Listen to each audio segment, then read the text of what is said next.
moment, I am just not confident of H8. Not confident of H8. Okay. Which is very very wrong thing to happen. मजा नहीं आ रहा. So we'll work on this. For 200 aircraft का order, and you still are Agreed. worried about dependency. I can understand engine problem. That is totally understandable. Arrow India 2025 अगर आप Google पर search करोगे तो आपको इस तरीके के मीम बहुत ज़्यादा दिखाई देंगे, जिसमें आपको Su-57 और F-35 फाइटर जेट एक ही जगह पर खड़े मिलेंगे. लेकिन दोस्तों, एरो 2025 है क्या? एरो 2025 इंडिया का नहीं बल्कि पूरे एशिया का सबसे बड़ा एयर शो है. इस एयर शो में अलग अलग देशों के डिफेंस एक्सपर्ट्स आएंगे, मिनिस्टर्स आएंगे और वो अलग अलग देश जो कि अपने फाइटर जेट्स, चॉपर्स, मिसाइल्स इस एरो शो में प्रदर्शित करेंगे, उनको देखेंगे. और हो सकता है अगर उनको कोई फाइटर जेट या कोई भी चीज पसंद आई तो वो उसकी डील भी ले लेंगे. बात करें इन मीम्स की कि मीम्स में जो हाईलाइट बटोरी जा रही हैं वो Su-57 और F-35 ही क्यों बटोर रहे हैं? उसका कारण है इन दोनों देश यूएसए और रशिया का आपसी कंपटीशन. यहाँ पर यूएसए के वेपन्स होंगे, वहाँ पर रशिया अपने वेपन्स कभी नहीं बेचता, और यहाँ पर रशिया के वेपन्स होंगे, वहाँ यूएसए अपने वेपन्स कभी नहीं बेचता. लेकिन भारत की डिप्लोमेसी का आप ये लोहा मानिए, आज ये दोनों देश इंडिया के एरो इंडिया शो 2025 में प्रीमियम फाइटर जेट Su-57 और F-35 ना सिर्फ भेज रहे हैं बल्कि उन्हें पूरे डिस्प्ले भी कर रहे हैं. ये फाइटर जेट इंडिया में उड़ान भी भर रहे हैं. पहले क्या ये लगाए जा रहे थे कि यूएसए अपने F-35 फाइटर जेट इंडिया में नहीं भेजेगा, क्योंकि रशिया ने एरो इंडिया अनाउंस होते ही अनाउंसमेंट कर दी थी कि वो अपना Su-57 एरो इंडिया शो के लिए भेज रहे हैं. लेकिन दोस्तों, अब यूएसए में है ट्रंप, और ट्रंप है एक बिजनेस माइंडेड आदमी. इतनी बड़ी मार्केट हो, जिसका मार्केट कैपिटल साइज हो 75,000 करोड़, ऐसी बड़ी मार्केट ट्रंप कैसे छोड़ सकते थे? इसी के चलते यूएसए ने भी अनाउंस कर दिया कि बेशक रशिया के Su-57 या और कंट्रीज के फाइटर जेट्स यहाँ पे आ रहे हैं, मिसाइल्स यहाँ पे आ रही हैं, तो यूएसए ने ये अनाउंस कर दिया कि यूएसए भी अब इस एरो इंडिया 2025 में बढ़ चढ़कर पार्टिसिपेट करेगा. यूएसए ने अपने F-35 फाइटर जेट ही नहीं भेजे बल्कि F-16, F-21 सुपर हॉर्नेट और B-1 बॉम्बर तक एरो इंडिया 2025 में भेजा है. जैसे ही ये फाइटर जेट्स स्पेशली इंडिया में लैंड होते हैं तो इंडिया में एक हाइप क्रिएट कर दी जाती है.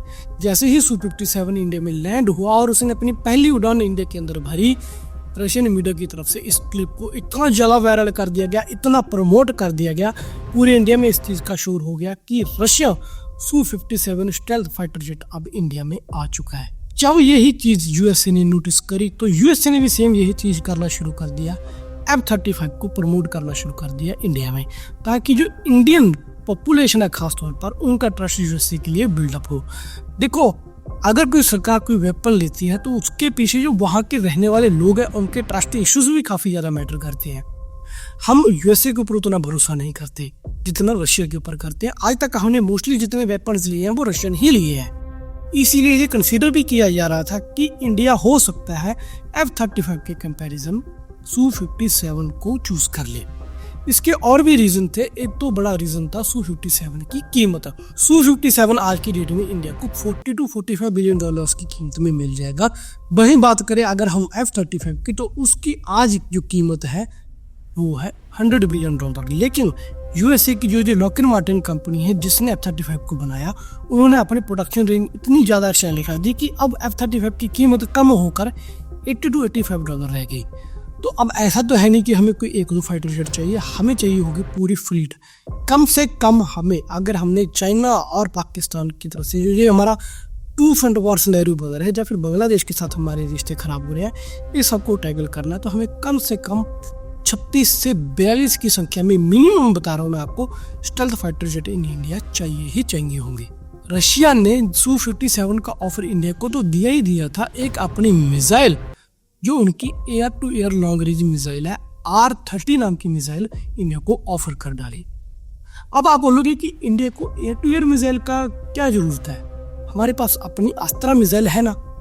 दोस्तों, यहाँ पर एक चीज़ मैं बता देता हूँ आपको, अस्त्रा मिसाइल हमारी बैटल टेस्टेड नहीं है, जबकि जो रशिया की R-30 मिसाइल है वो बैटल टेस्टेड है. अस्त्रा मिसाइल का हम MK2 वेरिएंट बना रहे हैं, उसकी जो मारक क्षमता होगी ज़्यादा से ज़्यादा वो होगी 300 किलोमीटर तक। लेकिन जो रशिया की R-30 मिसाइल है उसकी मार क्षमता होगी 400 किलोमीटर तक, तो ये हमारे लिए बेनिफिट होगा। अगर और रशिया ने यह भी बोला है कि जो मिसाइल है R-30 ये ब्रह्मोस की तरह ही काम करेगी। हम Su-30 के ऊपर उसे इंटीग्रेट करेंगे ही करेंगे, बकायदा ये मिसाइल Su-57 फाइटर जेट के ऊपर भी हम अटैच कर सकते हैं। रशिया का ऑफर यहीं खत्म नहीं हुआ, रशिया ने इसका फुल टेक्नोलॉजी ट्रांसफर का ऑफर इंडिया को दे डाला। जैसे इंडिया और रशिया मिलकर ब्रह्मोस मिसाइल बनाते हैं, उसके बाद इंडिया इसको अलग अलग देशों में बेचता है, ठीक वैसे ही एक नई कंपनी बनाई जाएगी और उसमें ये R-30 मिसाइल्स भारत और रशिया मिलकर बनाएंगे। ये ऑफर इतना है कि भारत आगे किसी को भी ये मिसाइल सेल भी कर सकता है, जैसे हम ब्रह्मोस अलग अलग देशों को बेचते हैं। ये जैसे ही रशिया के पास ये खबर पहुंचती है कि यूएसए ने F-35 इंडिया को ऑफर कर दिया, रशिया का एक और धमाकेदार ऑफर निकलता है इंडिया के लिए। वो ऑफर है भारत और रशिया से Su-57 खरीद लेता है तो इसकी जो प्रोडक्शन है वो भारत में होगी और फुल टेक्नोलॉजी है वो रशिया भारत को ट्रांसफर करेगा। वहीं पर F-35 की एंट्री होती है। हमारे NSA ने F-35 का दौरा किया, तो हमारे जो NSA है उन्होंने F-35 का कैबिनेट को एग्जामिन किया, उनके विंग्स को एग्जामिन किया, जो F-35 के ऊपर मिसाइल्स रखती हैं उनको एग्जामिन किया। मिसाइल्स की आपको बात बता दूं, जो R-30 मिसाइल है रशिया की वो ताकतवर है कंपैरेटिवली किनके जितनी भी मिसाइल्स F-35 के ऊपर लगती है। F-35 की कोई ऐसी मिसाइल नहीं जो इतनी दूर तक मार कर सके दूसरा या इसके मुकाबले में भी हो, क्योंकि जिस तरीके से इस मिसाइल ने यूएसए के थार सिस्टम को मारा, पेट्रोट सिस्टम को मारा, खासतौर पर यूक्रेन के ऊपर इस मिसाइल ने जो हमले किए, ये मिसाइल दुनिया के देशों की पहली पसंद बनती जा रही है। तो जो ये एयर कैबिनेट हमारे NSA ने देखी, इनकी मिसाइल्स देखी और भी दौरे किए, जो ये यूएस एयरफोर्स की तरफ से लोग जो F-35 को उड़ा रहे थे उनके साथ बातचीत करी, F-35 की ब्रीकिंग को समझा, तो ये हवा में बातें और भी होने लगी कि हो सकता है इंडिया और रशिया की F-35 की डील हो जाए। आज की डेट में इस बात में कोई दो राय नहीं, जो F-35 है वो Su-57 से कहीं ज्यादा ताकतवर है। Su-57 पूरी तरीके से स्टेल्थ नहीं है। आप बिलीव नहीं करोगे, जब Su-57 रशिया ने बनाना शुरू किया था तो हमने कुछ $90 मिलियन इसमें इन्वेस्ट भी किए थे, जो कि बाद में भारत ने वापस ले लिए थे। इसके इंजन की वजह से जो Su-57 है आज तक पूरा स्टेल्थ नहीं हो सका। रशिया का कहना है कि हम इसमें एक नया RN-1 नाम का कुछ इंजन लगाएंगे जिसका आकार छोटा है लेकिन ज़्यादा पावरफुल है, और वो इंजन इंटीग्रेट करने के बाद जो फाइटर जेट है पूरे तरीके से स्टेल्थ बन जाएगा।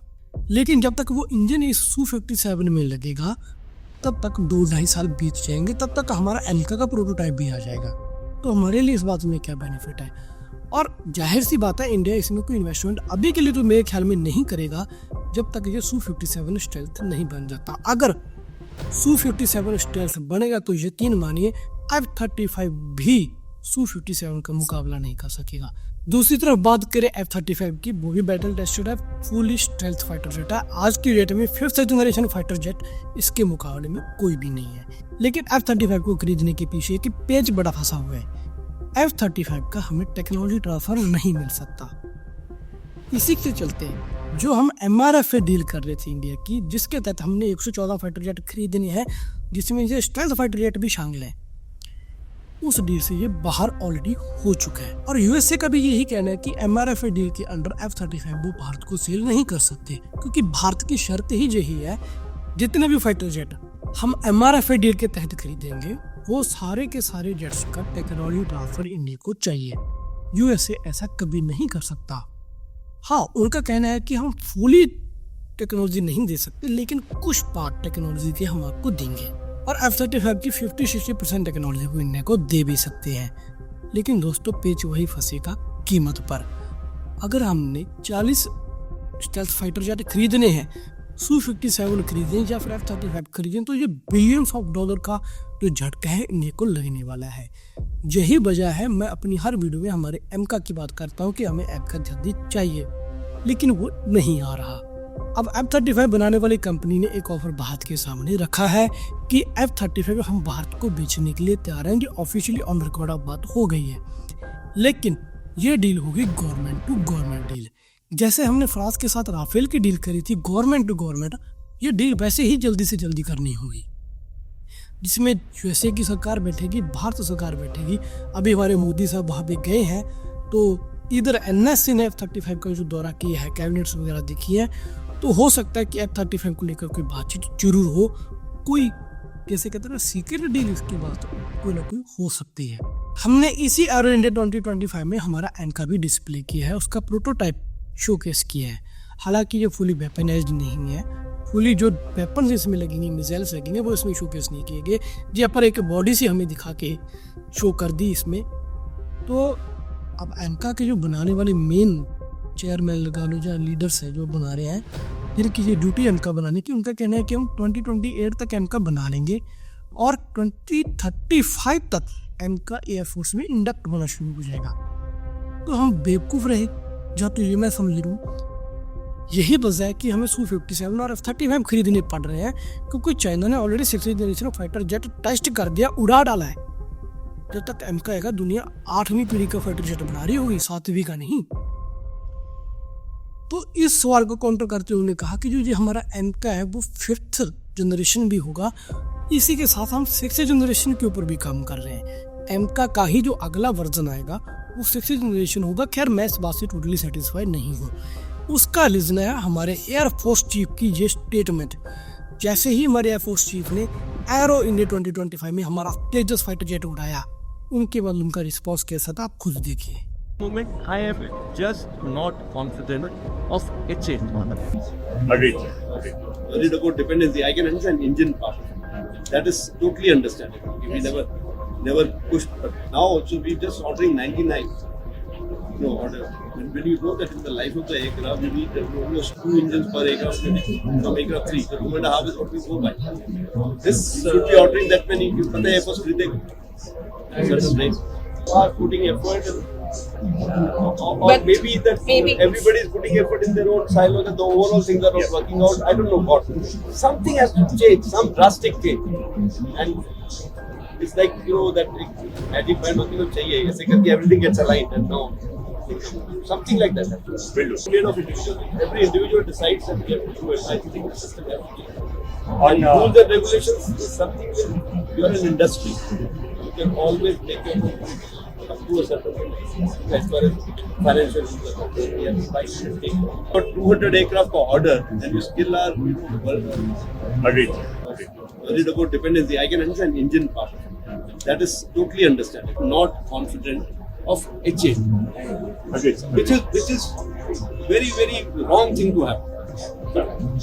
मजा नहीं आ रहा. So we'll work on this. We'll work on And this you work sent hard on this. me as a जब हमारी एयरफोर्स हमारे तेजस से सेटिस्फाई नहीं है, यहाँ तक बोल रहे हैं कि यार हमें मज़ा नहीं आ रहा, हम फ्यूचर जनरेशन फाइटर जेट की बात कब कर रहे हैं। पाकिस्तान तरक्की से काल ले रहा है, चाइना से J-30 J-35 ले रहा है। हम कहाँ बैठे हैं, हम एनका डेवलप करने लगे हैं। अब ये हमारे लिए कुरुमुरु जैसी सिचुएशन पैदा हो गई है कि हमें जल्दी से कम 40 स्ट्रेंथ फाइटर जेट या तो हम Su-57 खरीदें या फिर F-35 खरीदें। एनका के पीछे ही हमारा टेड भी अभी आ रहा है। मैं ये नहीं कह रहा कि हम मेड इन इंडिया प्रोजेक्ट्स को रोक दें, थोड़ा सा स्पीड अप करो। गवर्नमेंट ने 15,000 करोड़ रुपीस एनका की डेवलपमेंट में और डाले हैं, लेकिन थोड़ा सा डंडा टाइट करना पड़ेगा, चूड़े कसनी पड़ेंगी अगर एनका चाहिए। एनका के पीछे ही हमारा स्ट्रेंथ टेड भी प्रोजेक्ट आ रहा है जो हम नेवी के लिए बना रहे हैं, तो वो कब तक आएगा वो भी है देखने वाली बात होगी। आपको मैंने डिटेल में ये इन्फॉर्मेशन दी कि कौन सा फाइटर जेट इंडिया को चूज़ करना चाहिए, क्यों नहीं करना चाहिए, तो क्यों। अब आपके ऊपर क्या डिसीजन है, अब आपके ऊपर डिसीजन है, आप कौन सा फाइटर जेट चाहते हैं। मैं कमेंट सेक्शन में कमेंट करके जरूर बताना। मिलेंगे नई वीडियो में, तब तक के लिए मुझे दीजिए इजाजत और आप please don't forget to like share subscribe our channel. Jai Hind.